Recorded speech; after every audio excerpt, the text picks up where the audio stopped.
1월 11일 주일 예배를 시작하겠습니다. 복 있는 사람은 악인들의 꾀를 따르지 아니하며 죄인들의 길에 서지 아니하며 오만한 자들의 자리에 앉지 아니하고 오직 여호와의 율법을 즐거워하여 그의 율법을 주야로 묵상하는도다.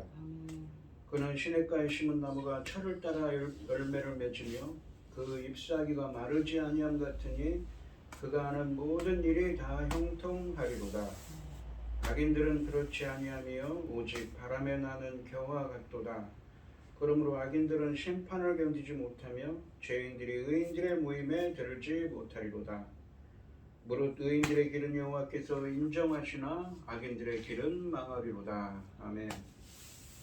저희들을 창세전에 택정하시고 여기까지 인도해 주신 주님 감사드립니다.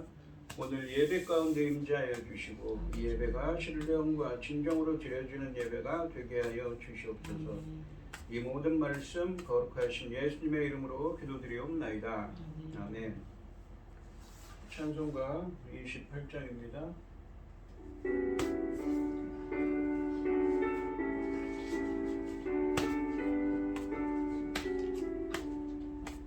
고개 들어 하나님 하사 찬송하게 하소서. 한량없이 자비하시 증량할 길 없도다. 천사들의 찬송가를 내게 가르치소서. 구속하신 그 사람을 항상 찬송합니다. 주의 크신 도움받아 이때까지 왔으니 이와 같이 천국에로 이르기를 바라네. 하나님의 품을 떠나 죄에 빠진 우리를 예수 구원하시려고 보혈 흘려 주셨네.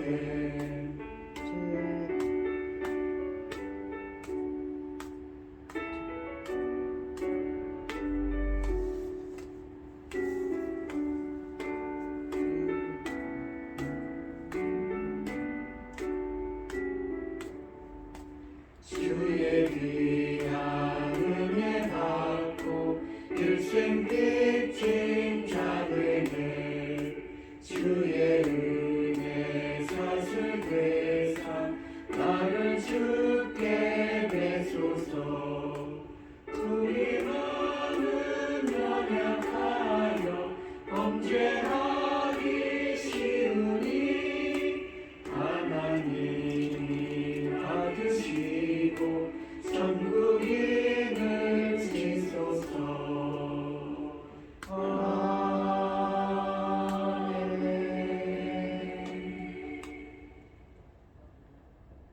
사도신경 하심으로 신앙 고백하시겠습니다.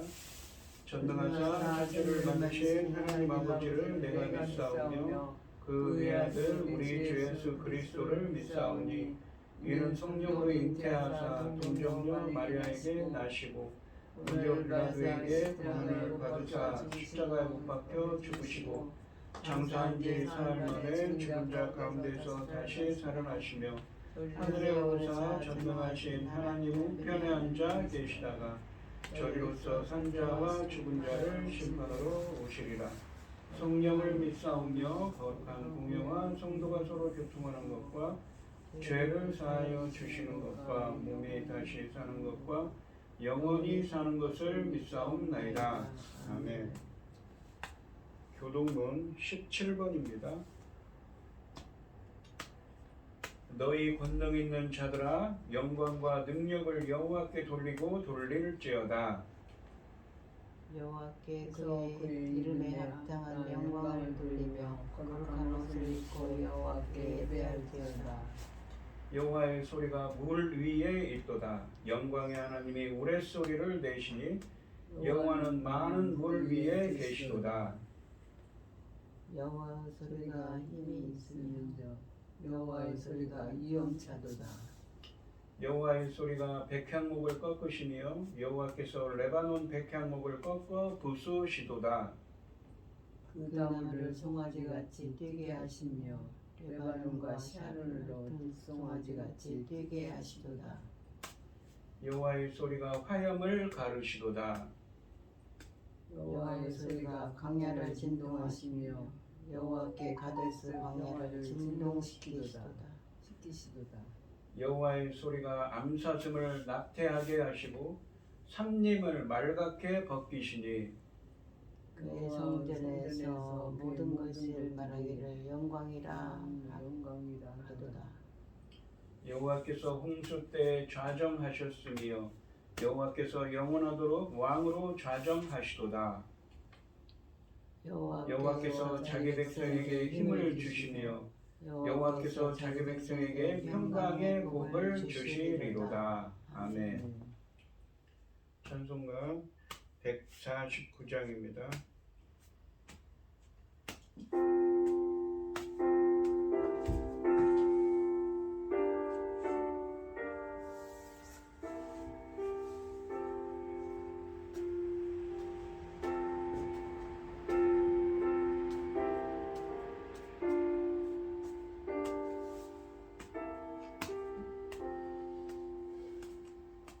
주 달려 죽은 십자가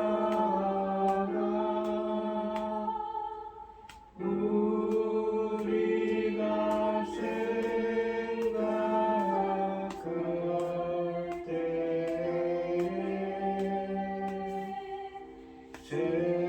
세상에 속한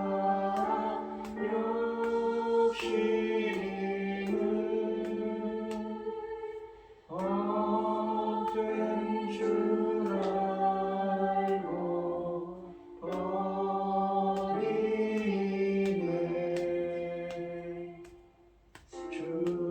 죽으신 구주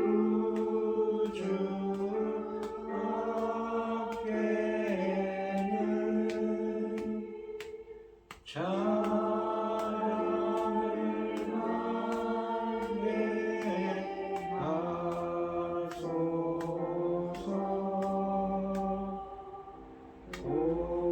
오열의 공로 인리로 교만한 마음을 버리네.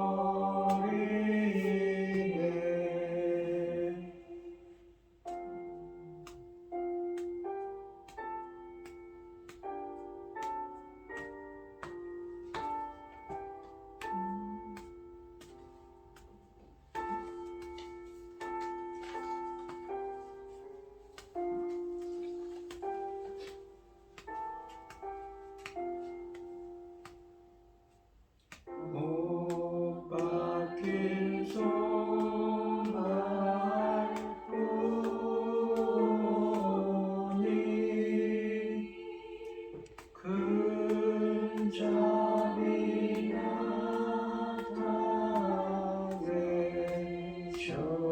나타내셨네. 가시로 만든 멸류가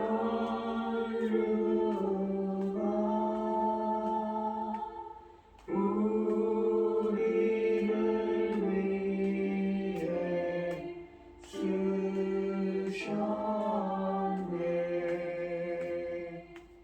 온 세상 만물 가져도 주의 못 닦았겠네.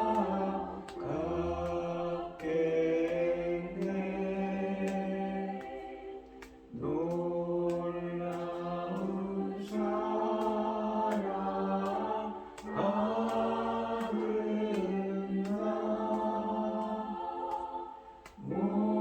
몸으로 재울 삼겠네.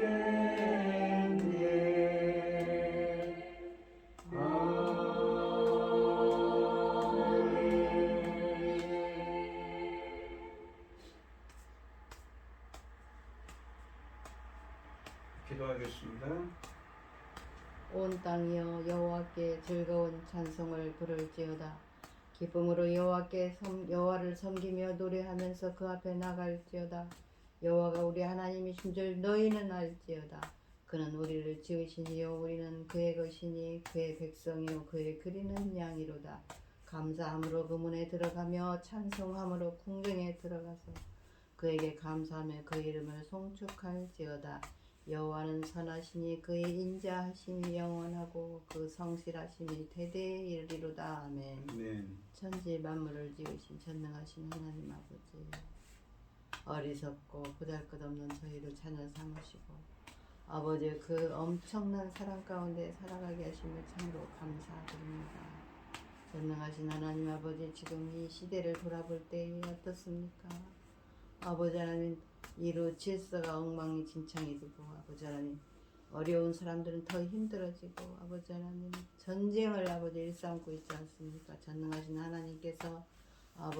하나님께서 지켜보고 계시니 정당한 하나님의 심판과 하나님의 복을 내려주실 줄 믿습니다. 저희 대한민국 지켜주시옵소서. 아버지 하나님, 전쟁으로부터 지켜주시고 모든 재난으로부터 완벽하게 지켜주셔서 하나님만 위하여 아버지 살아온 우리 믿음의 선진들의 기도를 기억하시고 지켜주시옵소서. 전능하신 하나님 아버지, 천금 같던 이 귀한 사명, 이제 열매 거둘 중대한 시대에 열매 거둘 말씀을 들고선 사랑하는 종의 말씀으로 인하여 아버지께서 기뻐 받으실 열매들이 넉넉히 나올 수 있기를 간절히 소원하옵고, 이 모든 말씀 억만 죄악 가운데에서 우리를 구원하여 주신 예수 그리스도 이름으로 기도드리옵나이다. 아멘.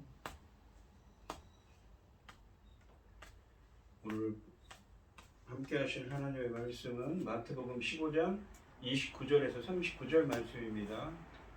교독하겠습니다. 제가 먼저 읽겠습니다. 예수께서 거기서 떠나사 갈릴리 호숫가에 이르러 산에 올라가 거기 앉으시니, 그는 우리가 달리 자는 사람과 장애인과 맹인과 말 못하는 사람과 기타 여럿을 데리고 와서 예수 발 앞에 앉힘에 고쳐주시니, 말을 못하는 사람이 말하고 장애인이 온전하게 되고 다리 저는 사람이 걸으며 맹인이 보는 것을 무리가 보고 놀랍게 여겨 이스라엘의 하나님께 영광을 돌리니라. 예수께서 제자들을 불러 이르시되, 내가 우리를 불쌍히 여기노라. 그들이 나와 함께 있은지 이미 사흘이니 먹을 것이 없도다. 길에서 귀신 할까 하여 궁계에 보내지 못하겠노라. 제자들이 이르되, 광야에 있어 우리가 어디서 이런 무리가 배부를 만큼 떡을 얻으리이까? 예수께서 이르시되, 너희에게 떡이 몇 개 있느냐? 이르되 7개와 작은 생선 2마리가 있나이다 하거늘.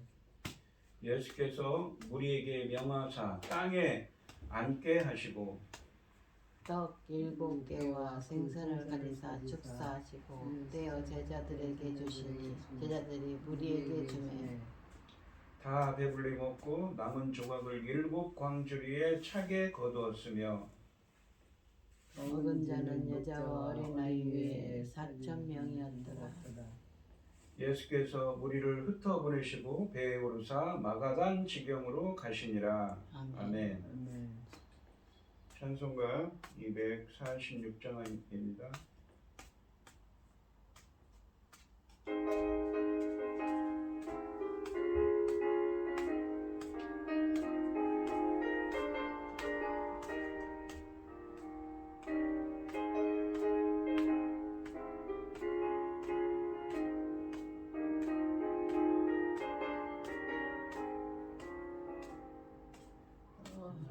나가는 땅 귀한 섬에 들어가려고 눈동진 벗어버렸네.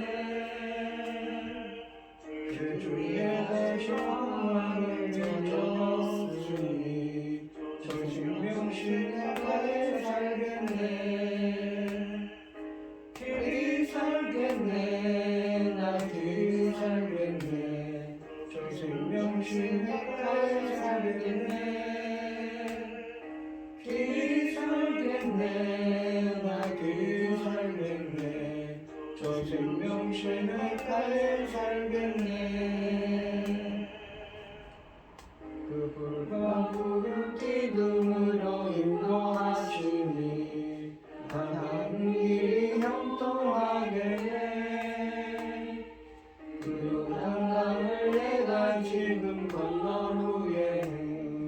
저 생명 시내가에 살겠네. 길이 살겠네. 나 길이 살겠네. 저 생명 시내가에 살겠네. 길이 살겠네. 나 길이 살겠네. 저 생명 시내가에 살겠네.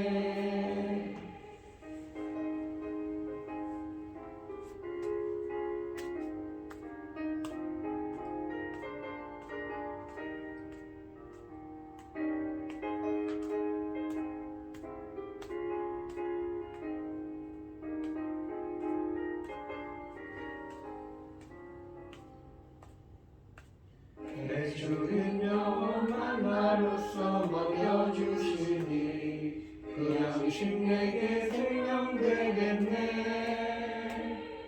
이후로 생명 양식 주와 함께 먹으며 저 생명 시내가에 살겠네. 길이 살겠네. 나 길이 살겠네. 저 생명 시내가에 살겠네. 길이 살겠네. 나 길이 살겠네. 저 생명 시내가에 살겠네. 아멘. 아멘. 오늘 본문 말씀의 제목은 이방인의 메시아입니다. 오늘 본문 말씀에서 예수님은 지난 시간에 있던 두루와 시돈에서 나오셔서 떠나셔서 이 갈릴리 호숫가로 쪽으로 옵니다. 갈릴리 호숫가, 정확히 얘기하면 마가복음 본문, 그러니까 마태복음 이 본문의 병행 본문인 마가복음에 보시면 이 갈릴리 동편의 호숫가의 산에 앉으셔서 많은 무리들을 치유하시고 고치셨습니다. 고치시고 그들에게 7병2여의 기적으로 그들을 먹이셨습니다. 그러니까 마태복음 14장 13절부터 21절까지 말씀에서는 이 갈릴리에서 유대인들에게 5병이어의 기적을 행하셨다면 오늘 본문 말씀에 있는 곳에서는 이방인들에게 이방 땅에서 이방인들에게 7병이어의 기적으로 그들을 먹이셨습니다. 이것은 복음이 유대인들뿐만 아니라 이방인들에게도 확장되는 것을 시사하고 있습니다. 29절 말씀해 보시면 예수께서 거기서 떠나사 갈릴리 호숫가에 이르러 산에 올라가 거기 앉으시니 라고 되어 있습니다. 두루와 시돈에서 가나안 여인의 딸을 치유하시고 그녀의 믿음을 칭찬하신 예수님께서 거기서 떠나 갈릴리 호숫가에 이르러 산으로 올라가 거기에 앉으셨습니다.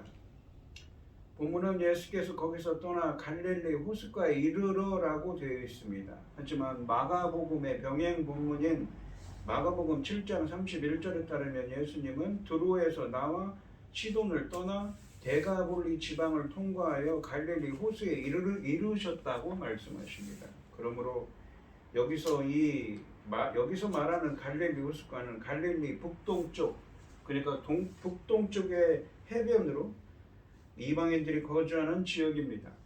그러니까 갈릴리 서쪽에는 유대인들이 살았고 동쪽 지방에는 이방인들이 살고 있었습니다.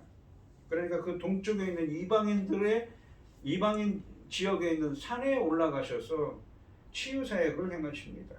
또한 본문은 산에 올라가신 예수님께서 거기에 앉으셨다고 말씀하십니다. 이것은 마태복음 5장 1절에 보면 산상수훈의 말씀을 하실 때 그 본문에서도 산에 올라가셨다고 하죠.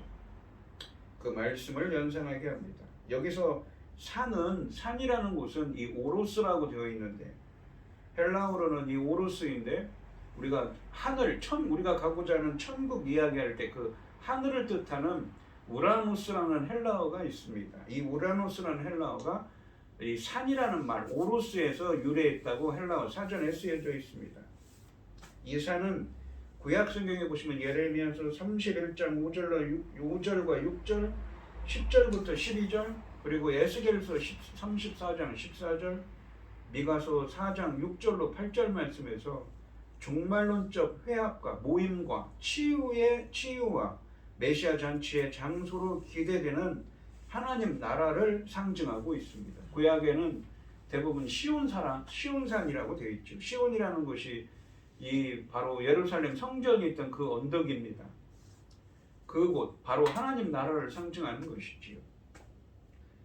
30절 말씀해 보시면 큰 무리가 다리 저는 사람과 장애인과 맹인과 말 못하는 사람과 거기 기타 여럿을 데리고 와서 예수님의 발 앞에 앉힘에 고쳐주시니 라고 되어 있습니다. 예수님께서 산에 올라가 앉으시자 큰 무리가 그분께 다가왔습니다. 이 무리들은 곧 이어지는 두 번째 먹이시는 기적, 그러니까 칠병이어의 기적의 대상이 됩니다. 그들은 다리 저는 사람, 장애인들, 맹인과 말 못하는 사람과 기타 여럿을 데리고 와서 예수님 발 앞에 앉혀졌습니다. 그들을 예수님 발 앞에 앉힌 행동은 그분의 권위를 인정하고 그분께 복종하는 태도를 보여줍니다. 또한 예수님은 마태복음 14장 14절에 첫 번째 먹이시는 기적, 그러니까 오병이어의 기적의 경우처럼 먼저 그들을 고쳐주셨습니다. 이 간단한 언급은 모든 장애물에 대한 예수님의 절대적인 권위를 부각하고 있습니다. 이 앞에 단락인 마태복음 15장 21절로 28절에서 예수님은 하나님의 구속사에서 이스라엘이 먼저 우선한다고 말씀하셨습니다. 그러나 이 간구하는 이방인 여인의 이 믿음을 보시고 그녀에게 하나님의 구원의 은혜의 부스러기를 주셨습니다. 본문에서도 이방인들에게 그 하나님의 구원의 은혜의 부스러기가 임하고 있습니다. 31절 말씀해 보시면 말 못하는 사람이 말하고 장애인이 운전하게 되고 다리 저는 사람이 걸으며 맹인이 보는 것을 우리가 보고 놀랍게 여겨 이스라엘의 하나님께 영광을 돌리니라 라고 되어 있습니다. 본문은 그들이 이 보고서 놀란 이 치유 기적의 내용을 나열합니다. 말 못하는 사람이 말하고 장애인이 운전하게 되고 다리 저는 사람이 걸으며 맹인이 보는 것. 이 목록은 30절 말씀의 구성 요소들을 반복하지만 순서는 약간 다르게 배열되어 있습니다.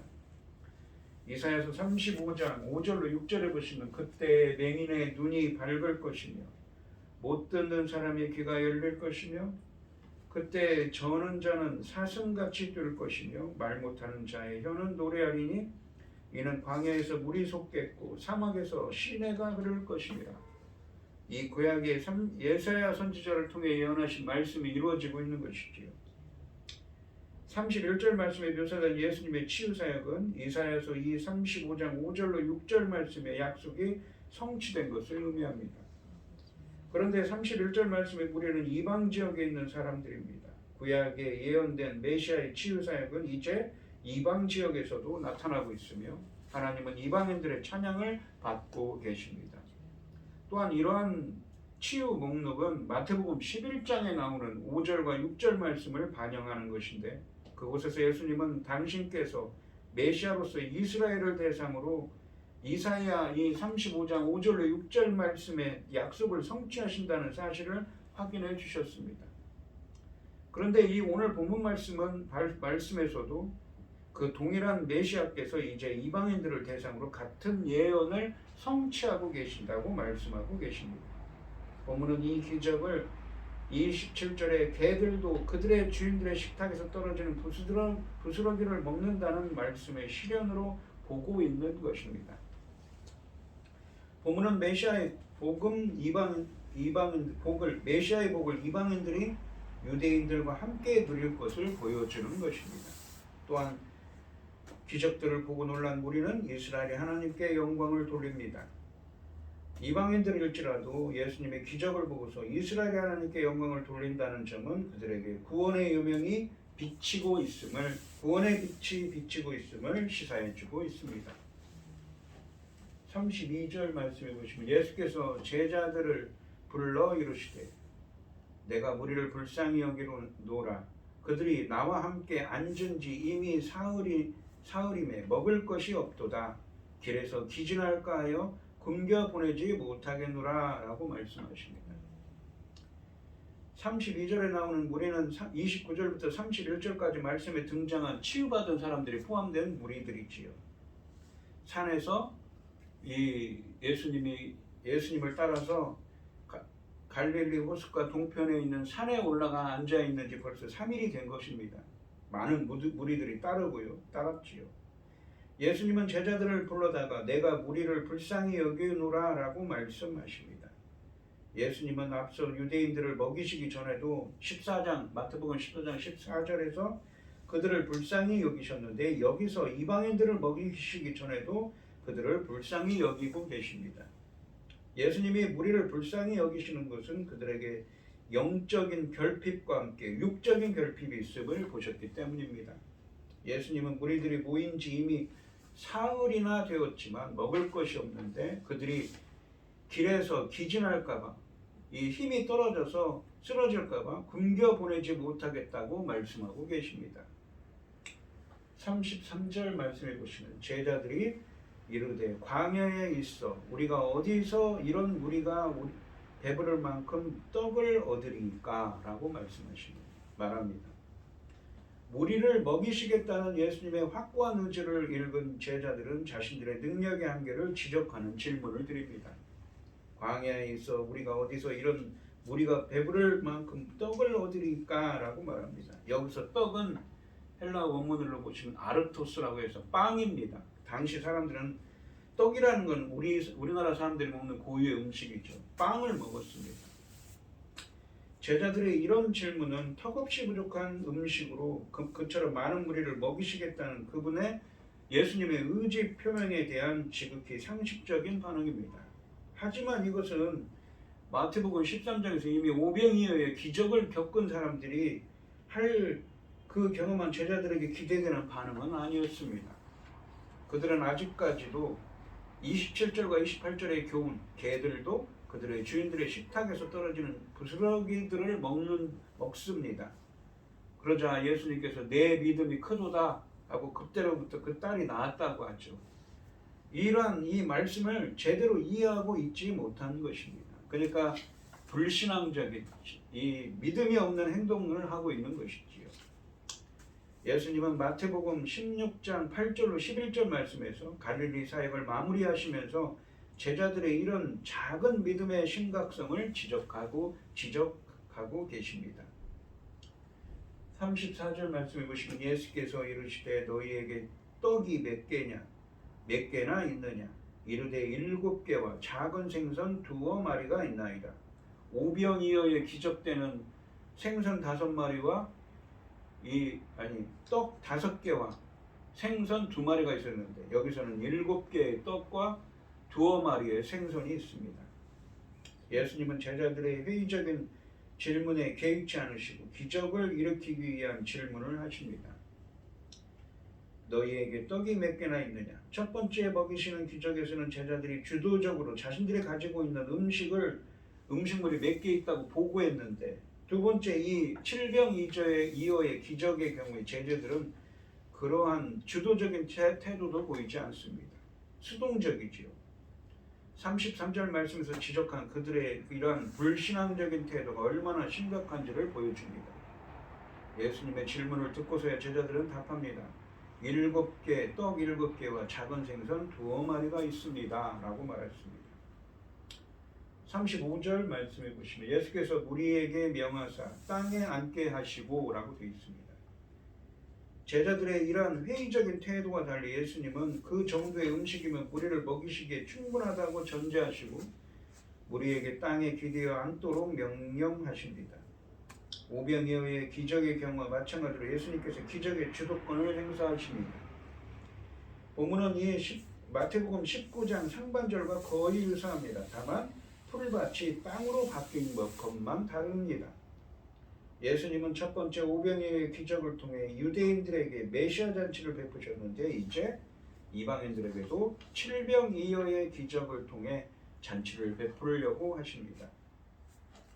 36절 말씀을 보시면 떡 7개와 그 생선을 가지사 축사하시고 떼어 제자들에게 주시니 제자들이 무리에게 주매라고 되어 있습니다. 떡 7개와 생선을 가지시고 축사하신 후에 떼어 제자들에게 주시고 제자들은 무리들에게 나누어 주었습니다. 이러한 상황 묘사는 이 마태복음 14장 19절 상반절과 거의 유사합니다. 다만 빵과 생선의 수요가 다릅니다. 5개에서 7개, 2마리에서 2마리라고 하지요. 또한 축사하시고로 번역된 이 헬라어 단어도 다르지만 이 단어와 마태복음 14장 19절에 나오는 헬라어는 기도를 표현하는데 축사한다, 축복 기도한다 라고 하는 표현인데 흥미롭게도 주님의 최후의 만찬 때 마태복음 26장 26절로 27절 말씀에서 이 두 단어가 차례대로 또 쓰여지고 있습니다. 그리고 떡을 떼어서 나눠줬다는 이 표현들도 같지요.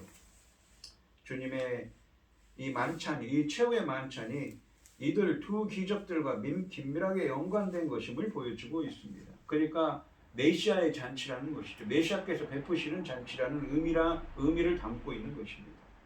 이는 모든 인류를 향한 하나님의 구원의 뜻을 반영하고 있습니다. 참, 이 예수님께서는 십자가에 달리기 전에 우리의 모든 죄를 구하시기 전에 만찬을 행하시죠. 37절 말씀해 보시면 다 배불리 먹고 남은 조각을 7 광주리에 차게 거두었으며 라고 되어 있습니다. 본문은 사람들이 배불리 먹고 남은 조각을 7 광주리에 차게 거두었다고 말씀하십니다. 기적의 결과 묘사 역시 오병이어의 기적 결과 묘사와 거의 일치합니다. 12바구니가 7 광주리로 대체된 점과 거두었으며로 번역된 동사의 위치가 약간 바뀐 점만 다르고 거의 동일합니다. 오병이어 기적의 12바구니가 7병이어 기적에서 7 광주리로 대체된 것은 흥미롭습니다. 오병이어 기적에서 12방주리의 12는 무엇을 상징합니까? 바로 이스라엘 12지파를 상징했죠. 유대인들.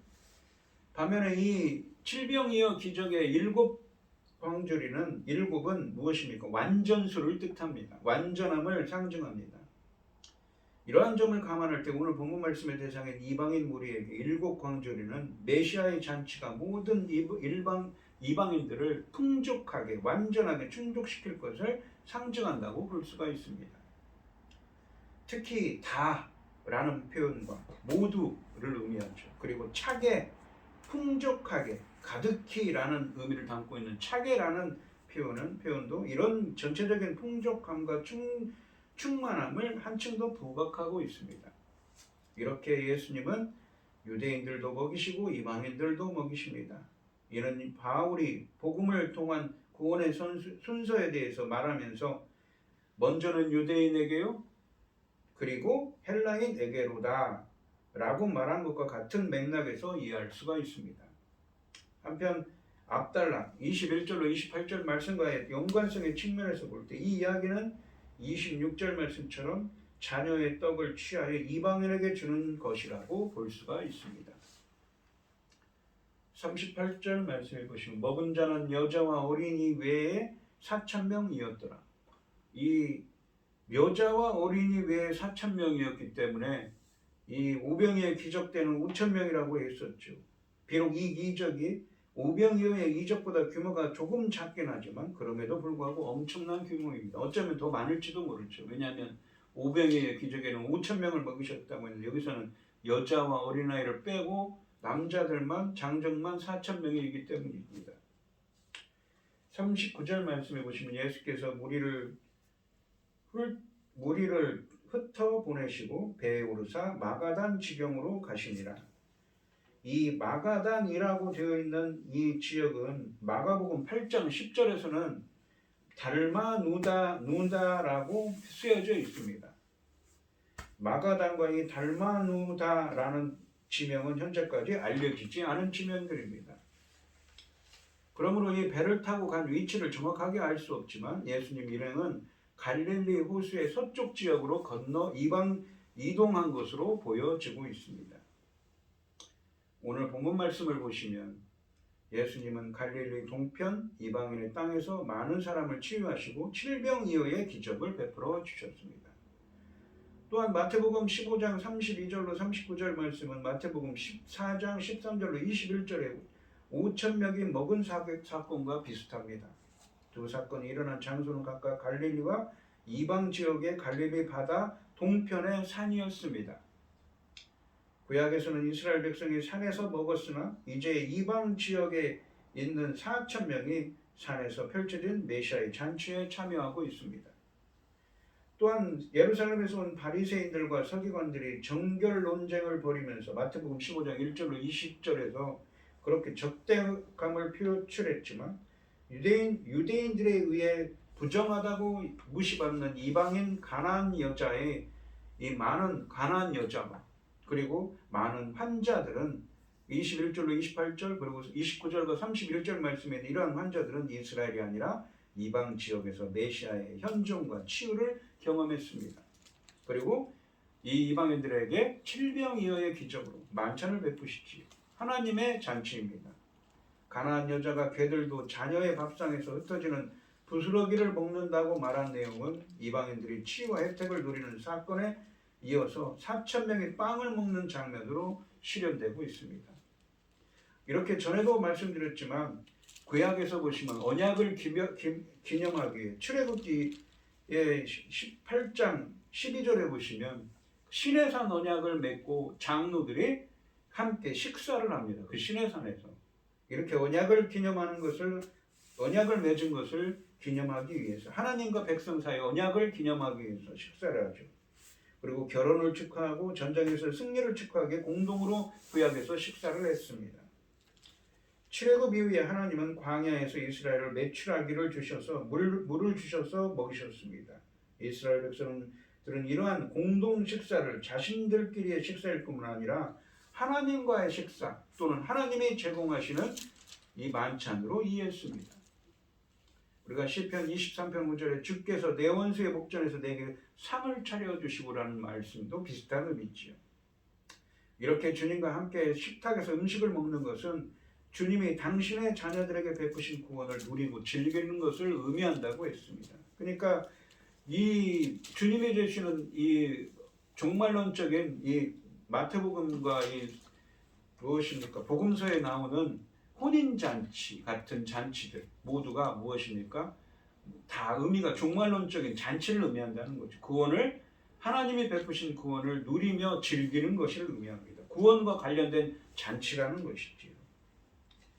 출애굽의 광야에서 벌어졌던 기적처럼 갈릴리의 광야에서 일어난 오병이어와 이방의 땅에서 일어난 실병이어의 기적은 하나님 나라에서 새 출애굽의 구원의 은혜를 누리고 즐기는 것입니다. 이러한 하나님의 식사는 이사야서 25장 6절에 있는 내용처럼 종말에 펼쳐질 메시아의 잔치를 기대하게 만들었습니다. 그리고 이 만군의 여호와께서 이 산에서 만민을 위하여 기름진 것과 오래 저장하였던 포도주로 연회를 베푸시리니 곧 골수가 가득한 기름진 것과 오래 저장하였던 맑은 포도주로 하실 것이며 그 말씀이 이루어지고 있습니다. 하나님의 잔치죠. 오병이어와 칠병이어의 기적은 이렇게 메시아께서 베푸시는 종말론적인 하나님 나라의 잔치를 예표하는 것입니다. 요한복음 6장 22절로 59절 말씀에서는 이 이야기가 주는 의미를 상세하게 설명합니다. 이 6장 32절로 35절에 보시면 예수께서 이르시되 내가 진실로 진실로 너희에게 이르노니 모세가 너희에게 하늘로부터 떡을 준 것이 아니라 무엇입니까? 만나를 얘기를 합니다. 그런데 만나가 이 만나를 헬라어로 번역할 때 아르토스 빵으로 번역했습니다. 70인 역성경에서 내 아버지께서 너희에게 하늘로부터 참떡을 주시나니 빵을 주시나니 하나님의 떡은 하나님의 빵은 하늘에서 내려 세상에 생명을 주시는 것이죠. 생명의 빵이라는 것, 생명의 떡이라는 것이죠. 그들이 이르되 주여 이 떡을 항상 우리에게 주소서. 예수께서 이르시되 나는 생명의 떡이니 예수님께서 주시는 떡이죠. 메시아이지 베푸시는 것. 내게 오는 자는 결코 줄이지 아니할 터이요 나를 믿는 자는 영원히 목마르지 아니하리라. 그러니까 이 오병이어의 기적과 칠병이어의 기적에서 유대인과 유대인뿐만 아니라 이방인들에게 이렇게 생명의 떡을 주시는 것입니다. 바로 하나님의 만찬에서 구원의 떡을 그리고 그 구원을 즐기고 누리고 있는 것이지요. 중요한 상징성은 종말의 축복을 예시하는 메시아의 양식을 주심입니다. 만나가 광야에서 공급되었던 것과 마찬가지로 이 양식, 생명의 떡을 주신 것도 광야에서 일어난 기적입니다. 이 일은 사람들이 비스듬히 누워서 식사를 하는 일종의 메시아의 연회였습니다. 그리고 구약에 있는 이 만나는 무엇인가? 생명의 떡이신 예수님을 예표하는 것이지요. 그리고 예수님이 오셔서 또 그 잔치를 베풀고 계십니다. 그 잔치를 생명의 떡을 주실 수 있는 분은 누구입니까? 바로 예수님 뿐이지요. 예수님께서는 양식, 생명의 떡을 공급하시는 메시아 그리스도이시라는 것이 이 구절에서 분명하게 나오는 요점입니다. 즉 본문은 예수님께서 생명의 떡으로서 온 세상을 구원할 메시아이심을 드러내신 사건입니다. 오병이어와 칠병이어 사건은 그리스도야말로 온 인류, 유대인과 이방인을 포함한 온 인류의 영적인 부족함과 육적인 결핍을 동시에 해결하실 수 있는 생명의 떡이심을 보여주고 있습니다. 장차 하나님 나라에서는 유다인과 이방인 할 것 없이 모든 하나님의 자녀가 천국 잔치에 참여하고 생명의 떡이신 예수님으로부터 그러한 생명 구원을 누리고 즐기게 될 것입니다. 오늘 이 시간 성도님들도 생명의 떡이신 예수님이 베푸시는 이러한 하나님 나라의 잔치에 참여하여 하나님이 주시는 구원을 누리고 즐기는 은혜가 함께 하시기를 주님의 이름으로 축원드리겠습니다. 기도하겠습니다. 하나님 아버지 감사합니다. 오늘 주신 하나님의 말씀에서 예수님께서는 갈릴리 동편에서 많은 무리를 치유하시고 그들에게 칠병이어의 기적으로 그들을 먹이십니다. 이것은 어떤 의미입니까? 바로 마태복음, 요한복음 6장에 있는 것처럼 하늘에 오시는 생명의 떡이신 예수님이 베푸시는 하늘나라의 잔치를 예표하는 것입니다. 저희들도 예수님이 베푸는 그 잔치에 생명의 떡을 주시는 그 잔치에 참여하여 하나님이 주시는 구원을 누리고 즐기는 은혜를 허락하여 주시옵소서. 이 모든 말씀 거룩하신 예수님의 이름으로 기도드리옵나이다. 아멘. 찬송가 313장을 하시겠습니다.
주님 앞에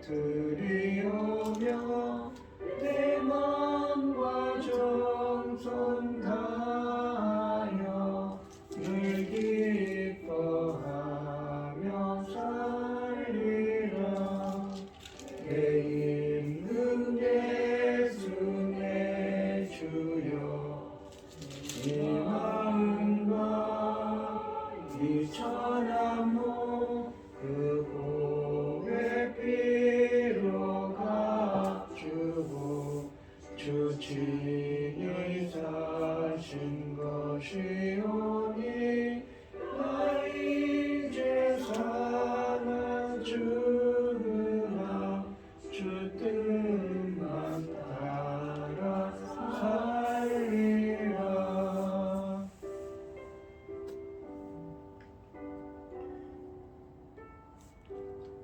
아멘. 기도하겠습니다. 참 감사하신 하나님, 오늘도 귀한 말씀 주셔서 감사합니다. 오늘 주신 말씀처럼 저희들도 예수님의 생명의 떡이신 예수님이 베푸시는 이 하나님의 구원 잔치에 저희들도 참여할 수 있도록 역사하시고 인도하여 주시옵소서. 오늘 이 시간 주님의 은혜에 감사드리며 주님께 귀한 예물을 드려 속죄드리겠습니다. 최병영 집사님, 김혜순 권사님, 고현희 집사님, 주님께 귀한 예물을 드립니다. 이 감과 기도에 귀 기울여 주시고 응답하여 주셔서 주님이 기뻐하시는 뜻을 행할 수 있도록 인도하여 주시옵소서. 기뻐받아 흠양하여 주실 줄 믿사오며 이 모든 말씀 거룩하신 예수님의 이름으로 기도드리옵나이다. 아멘. 축도하심으로 오늘 예배를 마치겠습니다. 이제는 주 예수 그리스도의 은혜와 아버지 하나님의 극진하신 사랑과 성령의 교통하심이 성도들 머리머리 위에 이제로부터 영원히 함께 있을지어다. 아멘.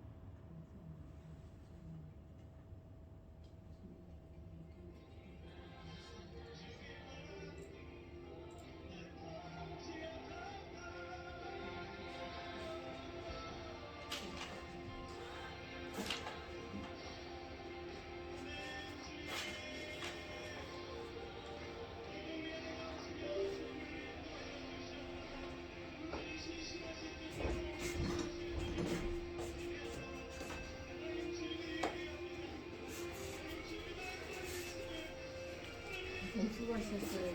예.